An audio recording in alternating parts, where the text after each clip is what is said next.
मनुष्य का एक ही मित्र है धर्म। धर्म क्या है? दूसरों को ईश्वर का अंश मानते हुए उनकी भलाई के लिए कार्य करना ही धर्म है। यदि कोई व्यक्ति सेवक बनकर किसी की सेवा करता है तो उसे परम संतोष और विशेष शांति मिलती है। सेवा के लिए मनुष्य के मन में सर्वप्रथम यही विचार आने चाहिए कि दुखी व्यक्ति भी अपना है और यदि यह दुखी रहेगा तो मैं भी दुखी रहूंगा।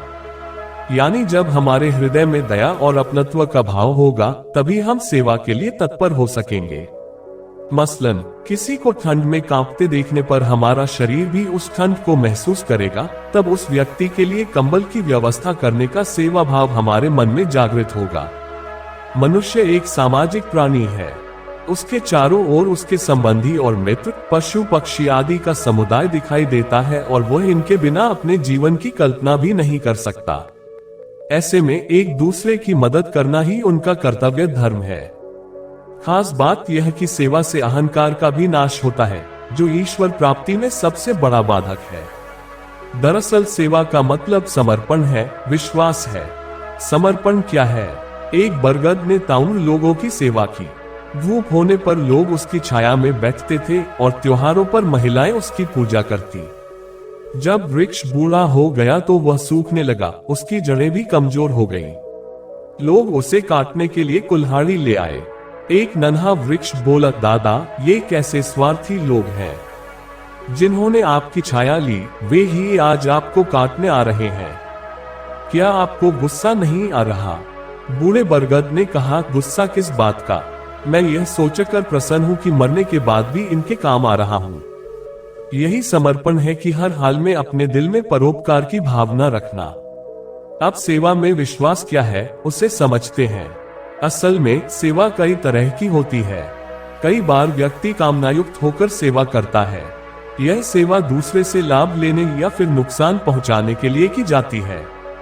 यह तामसिक सेवा कहलाती है, लेकिन जो निष्काम भाव से सेवा करता है तो वह सात्विक होती है, जिससे मोक्ष प्राप्त होता है। ऐसी ही एक कहानी हम आपको सुनाने जा रहे हैं। सेवा का सच्चा मर्म। इससे पहले कि आप इस कहानी में खो जाएं, इस चैनल को सब्सक्राइब और वीडियो को लाइक जरूर करें। तो चलिए दोस्तों, कहानी शुरू करते हैं। दृश्य मन में जुगुप्सा का भाव पैदा करने वाला था। इस आबहवा में एक पल भी ठहरना कठिन हो रहा था। झुगी झोपड़ियों के बीचों बीच शहर की गंदी बदबूदार नालियां गुजर रही थी। शहर के तमाम अवशिष्ट इन नालियों से बह रहे थे, परंतु जिंदगी की विडंबना में अपने घुटने टेके झुग्गियों के लोग इस दमघोंटू माहौल में जीने के लिए मजबूर थे। इस अव्यवस्था में भला शौचालय की कैसे कल्पना की जा सकती थी और उनके अभाव में वहां रहने वाले प्राणियों के जीवन को कैसे बयां किया जाए। कुल मिलाकर यह वातावरण ऐसा था कि यहाँ एक पल भी खड़ा रह पाना मुश्किल था।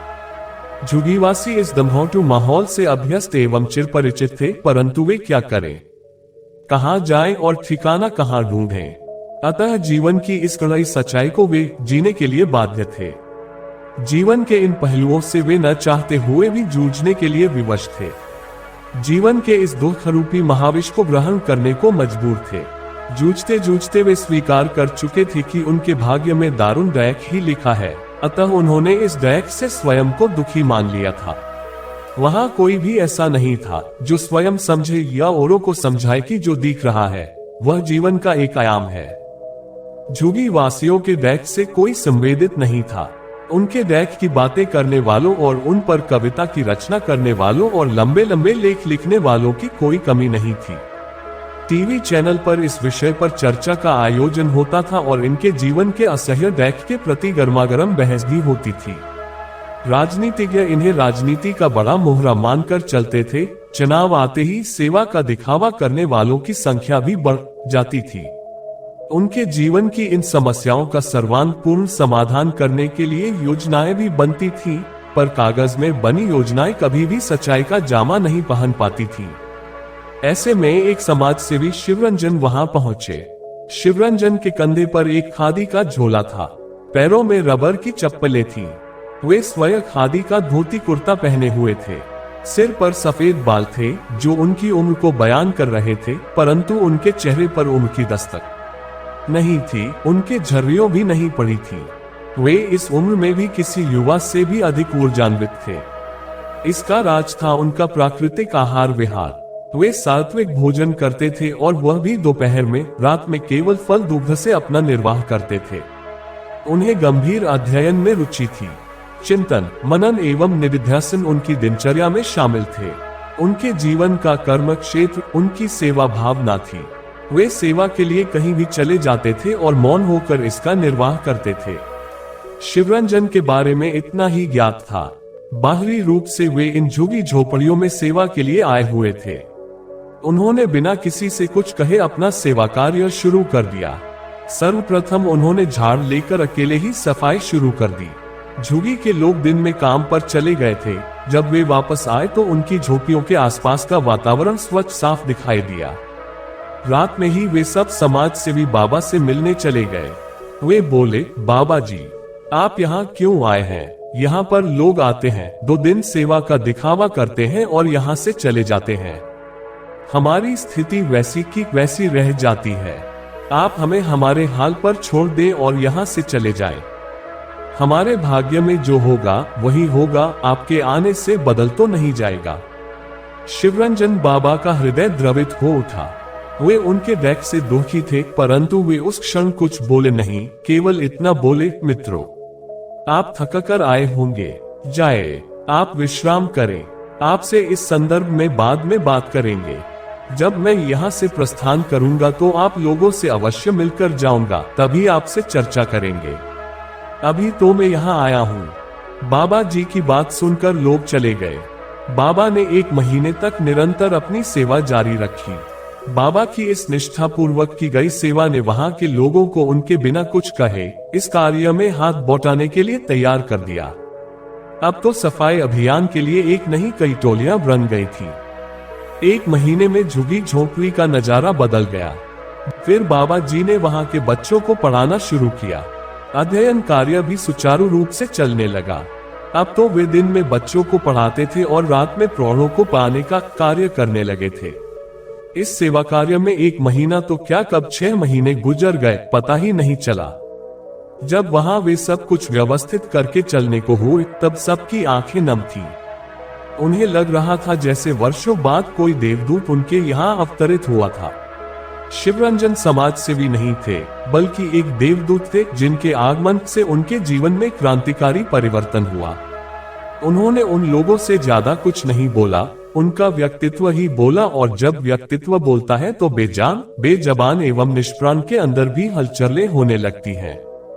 तब ये तो सरल एवं भोले भाले इंसान थे। झुग्गी वासियों ने एक साथ उन्हें वहां से न जाने के लिए निवेदन किया और बोले, बाबा जी, आप यहाँ से न जाएं। आप यहीं रहकर हम लोगों का सबल मार्गदर्शन करते रहें। हम सदा आपके कहे सन्मार्ग पर चलते रहेंगे। बाबा जी बोले, मित्रों, व्यक्ति से मत आसक्त हो। उसके कर्तव्य एवं विचारों को समझो और उन पर अमल करो। मैंने सेवा का यह मूल मंत्र स्वामी विवेकानंद के विचारों से सीखा है। वे शिव भाई जीव सेवा का मंत्र देते हैं, अर्थात किसी व्यक्ति को देखकर उसकी सेवा नहीं करो, बल्कि उसके अंदर जो अविनाशी शिव का वास है उसकी सेवा करो। इससे व्यक्ति के प्रति आसक्ति नहीं होगी, उद्देश्यों के प्रति समर्पण बढ़ेगा और सेवा का सच्चा मर्म अभिव्यक्त होगा। बाबा जी बोल रहे थे और सब उनको मंत्रमुग्ध होकर सुन रहे थे। भावनाएं जब शब्दों के रूप में अभिव्यक्त होती हैं तो ये शब्द सीधे लोगों के हृदय को स्पर्श करते हैं। बाबा जी आगे बोले, सेवा में ही सच्चा सुख एवं संतोष छिपा हुआ है। सेवा एक व्रत है, तपस्या है। सेवा से अहंकार गलता है और हृदय स्वच्छ साफ होता है। इसी स्वच्छ एवं पवित्र हृदय में भगवान का निवास होता है। तुम लोग सेवाव्रत अपनाकर भगवान के प्रिय बन सकते हो। बाबा जी इतना कहकर वहां से कहीं और सेवा करने के लिए प्रस्थान कर गए, परंतु उनकी दी हुई सीख एवं सेवा भाव से वहां के झुग्गीवासी सेवा का व्रत अपनाकर सारे शहर नगर की सेवा करने लगे। तो दोस्तों, कैसी लगी यह कहानी आपको कमेंट सेक्शन में जरूर बताना, और अच्छी लगी हो तो इस चैनल को सब्सक्राइब और वीडियो को लाइक जरूर कर लेना। तो मिलते हैं अगली कहानी में, तब तक के लिए अपना ख्याल